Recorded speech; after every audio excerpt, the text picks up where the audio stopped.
So ఒకటి మాత్రం చాలా స్పష్టం, ప్రజాబలం ఉన్నోడే నాయకుడు, పైసలున్నోడు నాయకుడు కాదు. గుర్తుపెట్టుకోండి, ప్రజాబలం ఉన్నోడే నాయకుడు. మీ వెనకాల ప్రజలున్నప్పుడే మీరు లీడర్ గా, నాయకుడిగా గుర్తింపు పొందినట్టు లెక్క. సో డబ్బులుండి 2000 5000 ఇస్తే నేను లీడర్ అయిపోయినా, వాళ్ళందరికీ డబ్బులు ఇచ్చినా, లేకపోతే వాళ్ళ ఇంట్లో ఎవరో చచ్చిపోతే 25 కిలోల బియ్యం ఇచ్చిన, 5000 రూపాయలు ఇచ్చిన వాడు లీడర్ కాదు. ఆపదలో ఉన్నప్పుడు వెళ్లి ఆదుకున్నోడు లీడర్. ప్రతిరోజు ప్రజలకు అందుబాటులో ఉన్నోడు లీడర్.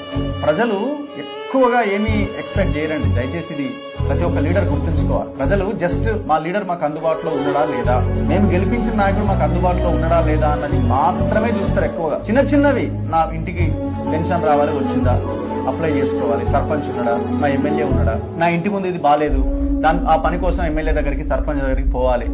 అంతకు మించి మీరేదో బంగారం తెచ్చిపెట్టాలి, కోట్లు తెచ్చిపెట్టాలి, మీరు పైసలు ఇవ్వాలి, ప్రజలు అసలు దాని గురించి ఆలోచించారు. ప్రజలకు అందుబాటులో ఉన్న వాళ్ళు, పైసలు పంచకుండా గెలవాలి అనుకుంటున్న వాళ్ళు, ప్రజా సేవ చేయాలనుకుంటున్న వాళ్ళు మాత్రమే సర్పంచ్లకు పోటీ చేయండి. ప్రజలు కూడా ఆలోచించాల్సింది, అట్లాంటి నాయకులను ఎన్నుకునే ప్రయత్నం చేయండి. ప్రతిరోజు మీకు కనబడాలి. మీరు సర్పంచ్, గ్రామ పంచాయతీ ఆఫీస్కి వెళ్ళినప్పుడు సర్పంచ్ ఉండడాన్ని మీరు వెళ్తే సర్పంచ్ మీకు అందుబాటులో ఉండాలి. సో ఇది మనం ఈ గ్రామాలని మనం బాగు చేసుకున్నప్పుడే రాష్ట్రం బాగుంటది, దేశం బాగుంటది. ఏ మాత్రం మనం ఇక్కడ తప్పటడుగు వేసినా నీ గ్రామమే బాగాలేనప్పుడు నీ రాష్ట్రం ఎట్లా బాగుంటుంది, నీ దేశం ఎట్లా బాగుంటుంది. దయచేసి ప్రజలారా ఆలోచించండి.